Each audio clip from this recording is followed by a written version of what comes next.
this is Alex with Alex's Paw Spa. I have Diva here with me today. She is a Pumi, and I'm going to show you how to do a nail trim.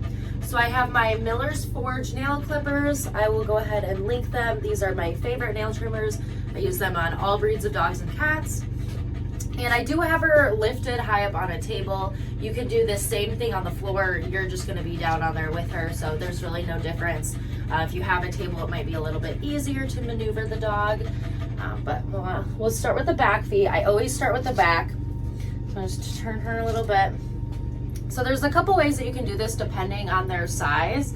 So you can put your arm under and kind of lift like this, which is probably the easiest, or kind of wrap around like this and do that. So it depends on like if she's gonna allow me to do that. Clearly she didn't like me kind of going under her a little bit. So we'll just lift up. Make sure you're lifting with the way that their legs bend. You don't want to go like out or anything. You want to just go with the way that their limbs naturally bend. So we're gonna lift her foot up, go like that. And then you're just gonna take the tips of her nails off. So if you're not used to trimming nails, you wanna do a little bit at a time.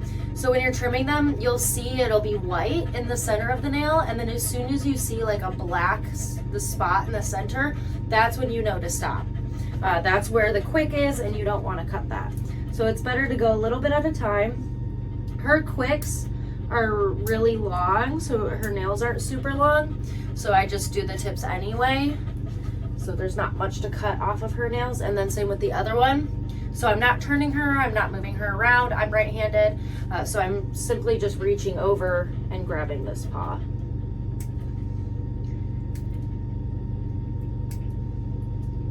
Right. And like I said, you can do that on the floor. You'll just be kind of like kneeling down next to her. Move her this way a little bit. Obviously, she's a very good girl. She's been being groomed by me for years. She knows the drill by now.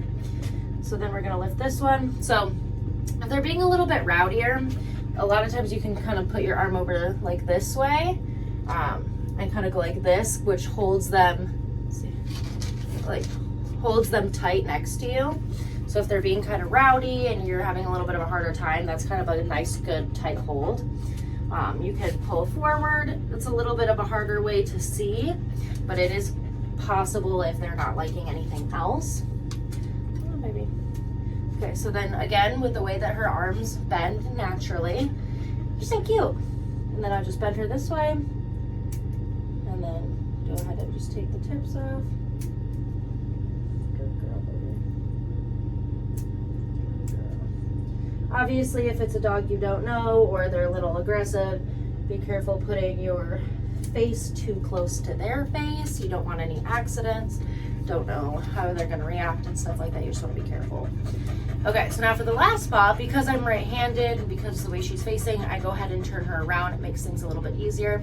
And that also means that I turn around. You'll notice for most of the nail trims, I'm facing the opposite direction that she's facing. So I'll turn her around this way, and again, same thing. So I'm just lifting the paw with the way that the body bends, and I'm trimming the nail. And I'll show you kind of what that little center looks like. Hold on, baby. Her front ones are a little bit longer. Good girl. Alright, let's see if you can see a little bit. You can see like the little center of the nail is black in the center. So yeah, when you see that, you know that the nail trim is done. You don't need to go any further because you don't want to quick their nails. Just go a little bit at a time, and that's how you do a nail trim on a Pumi. Thanks for watching. Make sure you click to subscribe. Say bye. Bye, Diva.